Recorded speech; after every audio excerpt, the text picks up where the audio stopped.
Let me get this one thing straight. I'm sorry for what is about to happen. I really am. Just think of this as a heads up for what's to come next. What is to come for the discovery we have made, and that it was probably best if we didn't come into contact with any alien beings. Before I get started, allow me to introduce myself. My name is Jonathan Summers, and I am formerly a researcher and astronomer working for NASA. At that time, I was working within the Deep Space Network facility while keeping track of the James Webb Space Telescope. I was working with my colleagues James Brown, Mason Park, Ashley Windle, and last but not least, our supervisor Anthony Vincent. We were basically a skeleton crew, and due to budget cuts, we couldn't hire more workers. Throughout my years, I've kept track of various signals from outer space while the telescope provided us with vast and beautiful images of our galaxy. It was breathtaking, such a magnificent sight of what the heavens could offer. My colleagues and I, along with our supervisor, were awestruck with this. Back in the early 2010s, we managed to pick up signals from planets within our solar systems, as well as moons. It baffled us that such celestial bodies could produce sounds. Even our own planet has a tone of its own, regardless of the fact no sounds could be heard in space. Why am I telling you all of this? Well, this is where I begin my story. We haven't picked up much else at first. It was all the same while the telescope kept us interested with more and more beautiful pictures of our galaxy, and we got a picture of the black hole in Sagittarius A from a distance, even though it appeared faint and blurry. But that was still better than nothing out of the ordinary. That was until, in July 6, 2022, the telescope provided us an image of a planet which appeared 156 light-years away from us. The planet didn't look like much at first, but then we noticed hundreds of tiny white lights or dots on it as we got a more clear view. My colleague, James, asked if we had just found potential life in the galaxy. I thought the same thing as well. We all did. Anthony, without consideration or thought put into it, had the idea of sending a signal to that planetary system. But what if there is life on that planet? More so, what if they're not friendly? That's when we all stopped and thought about our actions at first.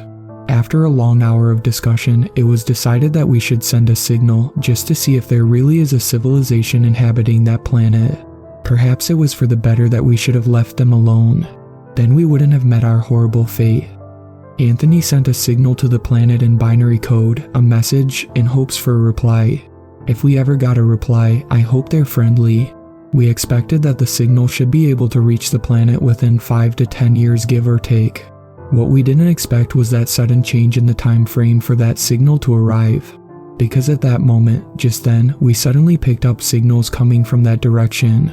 Somehow, it managed to trace the signal that was heading towards it and receive it in an instant. This left us shocked, baffled of the sudden change of events. Did this planetary system just come in contact with us? Anthony asked us. We were astounded, but also horrified. That was impossible. Something simply picked up our signal, defying all logical explanations. What was supposed to be 5 to 10 years, as we calculated, suddenly became seconds. Then, even more shocking, we received a reply in binary code in an instant. Ashley was able to translate the message, which said, "Hello." Upon tracing the signal, it came from that planet.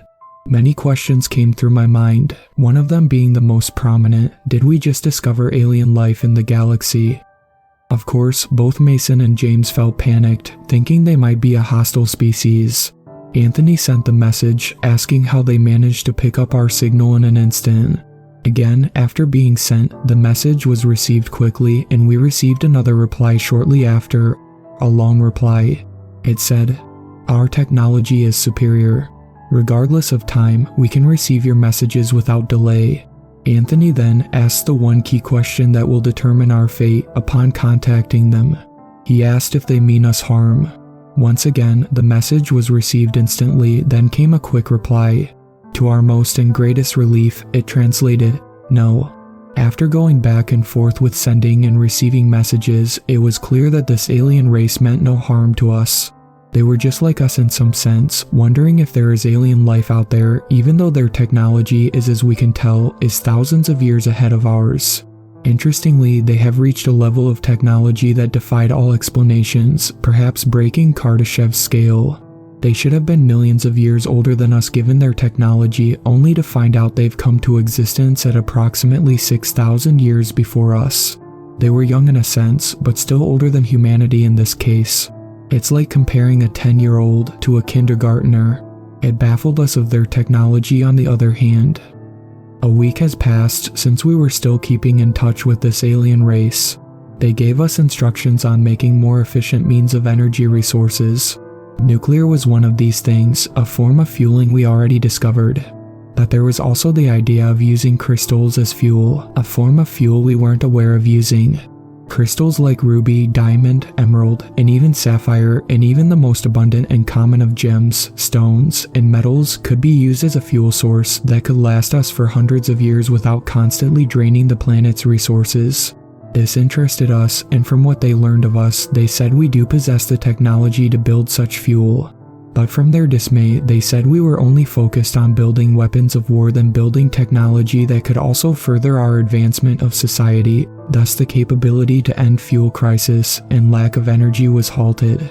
They said we were a young and foolish species for taking such crazy actions, but still willing to help us by providing these instructions on how to build them.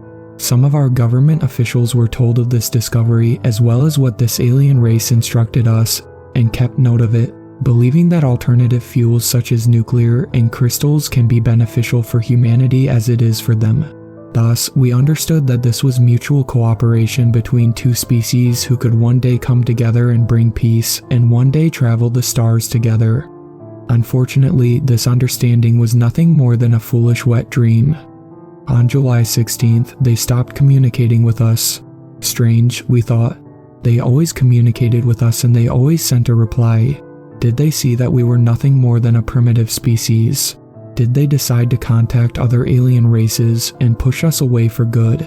After using one of our strongest telescopes on our world to look into the direction of the planet seemed normal.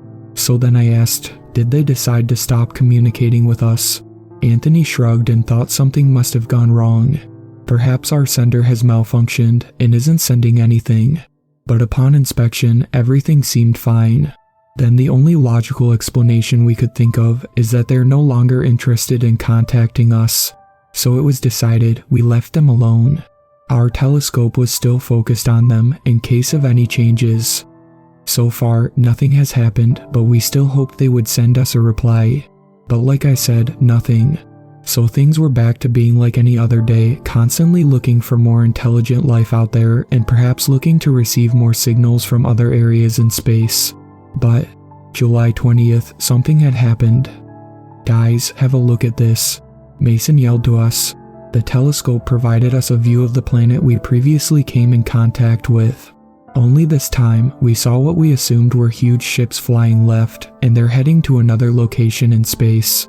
Upon panning the telescope to get a look at what's going on, we were met with an astonishing event. There were what we could describe as dozens more ships heading towards the planet, and the ones from the planet were flying directly in front of them. Nothing had happened for a few minutes until it did. We started noticing tiny flashes of light in that area. It looked like a mixture of red, green, blue, and yellow flashes happening. But what astonished us even more was when some of the ships appeared to have vanished in the moment the yellow flashes appeared. That's when it dawned on us to the point Anthony asked, "Are we witnessing a war going on?" I prayed in vain, that wasn't the case. Upon looking into the scenery, all of the ships that came from the planet were now gone. The only ones that remained were a few dozen of those ships that came from space. After a few moments of observation, we suddenly received 2 messages from the very same planet. Upon receiving, they gave us 2 short messages. The first one, to our horror, translated, "We are sorry." Then the second one, "We have failed." After receiving that message, Anthony quickly sent a message asking what was happening. It was received, but a reply never came back, and it was understood why when Mason called us to come back to witness another change of events.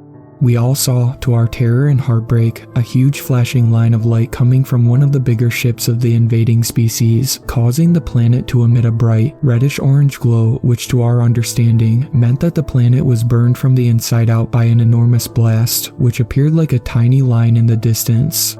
A heartbreaking discovery it is now to finally find alien life willing to cooperate with us, destroyed by a hostile species with far superior technology.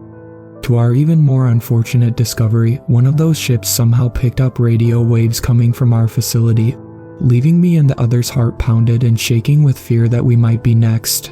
Sadly, this turned out to be true. One of the invading ships sent us a message in binary code. Ashley reluctantly translated it, and my suspicion and horror was confirmed. It translated to the following: "You will join them." Looking into the telescope, those ships, as we predicted, turned to the direction of our planet and is now heading towards us. Given the estimation of the speed they appear to be in and the distance, it at least made me happy to see that they're not appearing to us in an instant, but that doesn't change the fact we're now staring at what will be our imminent demise. Our supervisor calculated the time it will take for the ships to arrive and told us the following: "It seems we only have 2 months left on this Earth. I strongly suggest you make the most of your lives before they arrive, because when they finally reach us, it will already be too late. If you have friends and loved ones, spend time with them. Make amends to anyone you may have wronged in the past, because in the end, none of it will matter." "But what about the rest of the population?" I asked. "They need to know about this." Anthony then told me there is no point in telling anyone because it won't make a difference. Not even our own governments can do a damn thing about it. Nevertheless, our government needs to be told about this, else we'd be bombarded with questions and perhaps police or even SWAT teams. I suppose he was right. We all wept in tears before shutting down our facility and informing the government. They understood the gravity of the situation and decided not to speak publicly about this. So now you may be wondering, why am I telling you this if I'm supposed to be hush-hush about it? Because like they said, there is no point. I suppose this also means there is no point in hiding it too. There is no point in obscuring myself and the discoveries we made. Like Anthony said, make the most of your lives here. Make amends, spend time with your friends and loved ones while you have the chance, anything you have on your bucket list. Because in the end, none of it will matter. As for me, that's exactly what I'm going to do with the 2 months we all have left. But I can't help but wonder if they will find a way to reach us sooner.